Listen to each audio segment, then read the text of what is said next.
श्रवदेवानां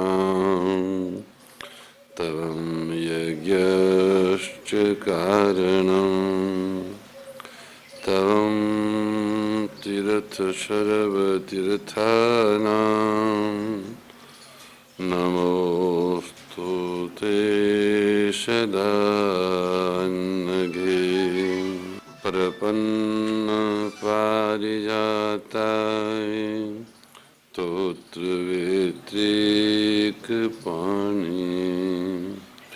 ज्ञानमुद्राय कृष्णाय गीतामृतदुहे नमः। हरिशरणं हरिशरणं हरिशरणं हरिशरणं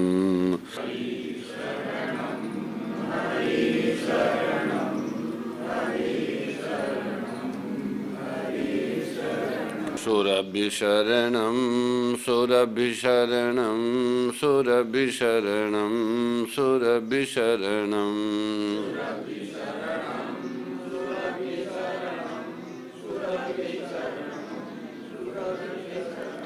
सुरभिशरणं सुरभिशरणं सुरभिशरणं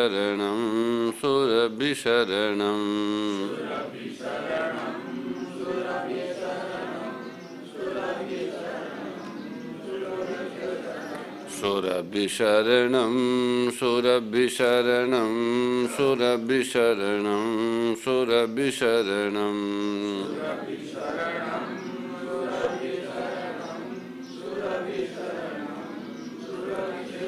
हरिशरणं हरिशरणं हरिशरणं हरिशरणं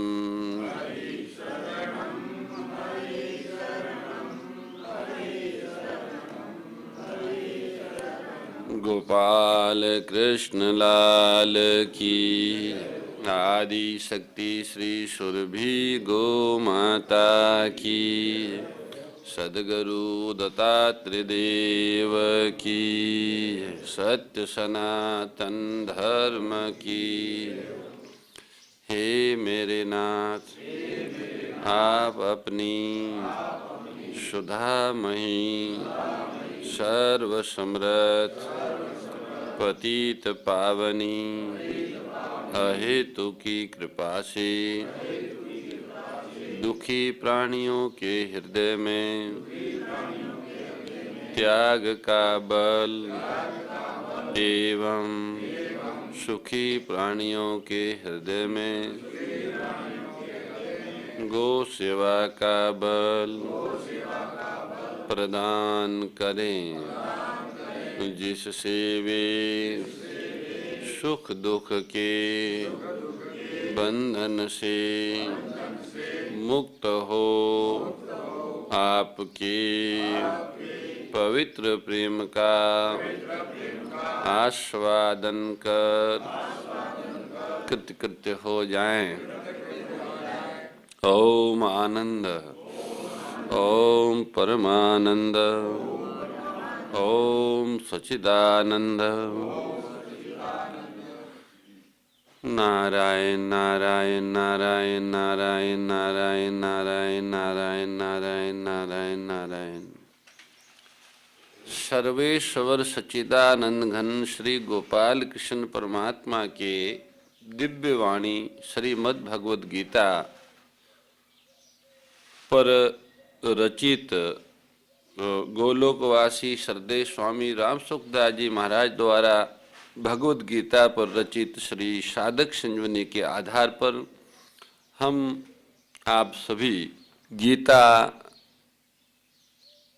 पर सत्संग चर्चा कर रहे हैं। हमको सबको श्रीमद् भगवद गीता के इस सत्संग सत्र का सौभाग्य गोधाम पथमेड़ा के आनंद परिसर में प्राप्त हुआ है। हम इसको कह के सुन के अपना हृदयगम करें। गत दिन भगवान ने श्रीमद् भगवद गीता के दूसरे अध्याय के 65वें श्लोक तक हमें ये बताया, अर्जुन को माध्यम बना के हम सभी मनुष्यों को, हम सभी साधकों को भगवान बताया कि भाई अगर राग है तो आप भले, इंद्रियों में खिंचाव है, राग है तो आप भले ऐसे आसन लगा के बैठ भी जाओ तो आपका आकर्षण विषयों पर, इंद्रियों पर, वस्तुओं पर, व्यक्तियों पर, परिस्थितियों पर, घटना पर रहेगा तो वहाँ चित्त खींचता रहेगा। इसलिए वो आपकी समाधि भी वास्तव में समाधि न हो के एक तरह का दंभ है। और अगर आप राग द्वेष रहित है तो सब तरह का व्यवहार करते हुए भी आप भगवत प्राप्ति, तत्व ज्ञान के अधिकारी हो जाते हैं अथवा भगवत प्राप्ति कर लेते हैं। राग द्वेष से रहित मनुष्य भोग बुद्धि से विषयों का सेवन नहीं करता। उनमें अगर कोई राग नहीं है, कोई द्वेष नहीं है तो उनको कोई भोगों में रस ही नहीं आता, क्योंकि ये उसका ध्येय नहीं है। वो तो यहाँ कुछ चाहता नहीं सिवाय परमात्मा के, और कोई वस्तु चाहता ही नहीं है। जब कुछ चाहता ही नहीं है तो जैसे हम लोग यहाँ से धनवंतरी हमें सीधा जाना है और कुछ नहीं देखना, तो बीच में कोई आएंगे भी, दिखेगा भी तो भी खिंचाव हमारा धनवंतरी रहेगा, बीच वाले में हम अटकेंगे नहीं। ऐसे ही परमात्मा का लक्ष्य हो जाएगा तो बीच में मान सम्मान प्रतिष्ठा ये सब आएंगे तो अटकेंगे नहीं।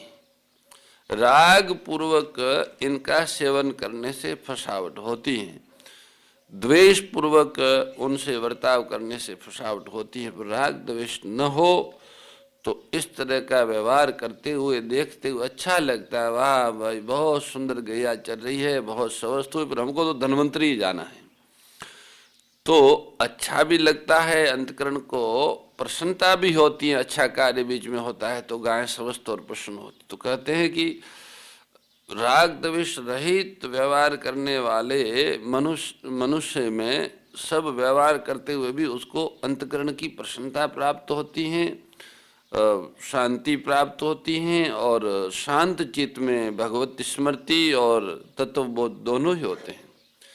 वास्तव में हमारे यहाँ एक वैदिक काल से परंपरा चली आ रही है कि जितने भी संसार के संबंध है, चाहे वो ब्रह्मचर्य आश्रम से गृहस्थ आश्रम में प्रवेश हो, यहाँ अन्य अन्य पति पत्नी पुत्र पिता भाई बंधु, ये सब संबंध सेवा के लिए है, उनसे लेने के लिए कुछ भी नहीं है। इसलिए त्याग पूर्वक भोग करो, संसार का व्यवहार त्याग पूर्वक करो तो संसार में रहते हुए परमात्मा तत्व की प्राप्ति हो जाएगी। राग द्वेष से रहित होने पर प्रसाद, शांति, आनंद, प्रसन्नता की प्राप्ति होती है। उस प्रसन्नता से जो चित्त में रजो है वो समाप्त हो जाता है। चित्त में रजोगुण उत्पन्न होता है खिन्नता से। जब जीवन में निरसता होती है, खिन्नता होती है, तो उसमें अनेक तरह की मांगे उत्पन्न होती है। पर जब जीवन में रस हो, प्रसन्नता हो, तो कोई मांग अंदर से कामना जगती ही नहीं है। यहाँ एक समझने की बात है, भगवान कहते हैं कि 65वां श्लोक पूरा हो गया और 66वां श्लोक प्रारंभ हो रहा है। ध्यान दे के हम लोग आगे का प्रसंग सुनेंगे। पीछे के 2 श्लोकों में जो बातें कही हैं उसी को आगे 2 श्लोकों में भगवान और पुष्ट करने के लिए कहते हैं। भगवान बोले कि हे अर्जुन, जिसकी मन और इंद्रियां संयमित नहीं है, मन और इंद्रियों पे जिनका नियंत्रण नहीं है, ऐसे मनुष्य की निश्चयात्मक बुद्धि नहीं होती और वह उस अयुक्त अनिश्चय वाली बुद्धि वाले मनुष्य में निष्काम भाव अथवा कर्तव्य प्राणता का भाव भी नहीं होता। निष्काम भाव न होने से उसको शांति नहीं मिलती, और फिर शांति रहित मनुष्य को सुख कैसे मिल सकता है। यहाँ कर्म योग का विषय है। कर्म योग में मन और इंद्रियों का नियंत्रण करना मुख्य बात है। विवेक पूर्वक संयम किए बिना कामना नष्ट नहीं होती। कामना के नष्ट हुए बिना बुद्धि की स्थिरता नहीं होती। अतः कर्मयोगी साधक को पहले मन और इंद्रियों का संयम करना चाहिए, परंतु जिसका मन और इंद्रियों नियंत्रित नहीं है, संयमित नहीं है, उसकी बात इस श्लोक में भगवान कहते हैं नास्ति बुद्धिर युक्तस्य। जिसका मन और इंद्रियों संयमित नहीं है, नियंत्रित नहीं है, ऐसे अयुक्त असंयमी पुरुष की मेरे को केवल परमात्म प्राप्ति ही करनी है, ऐसी एक निश्चय वाली बुद्धि नहीं होती।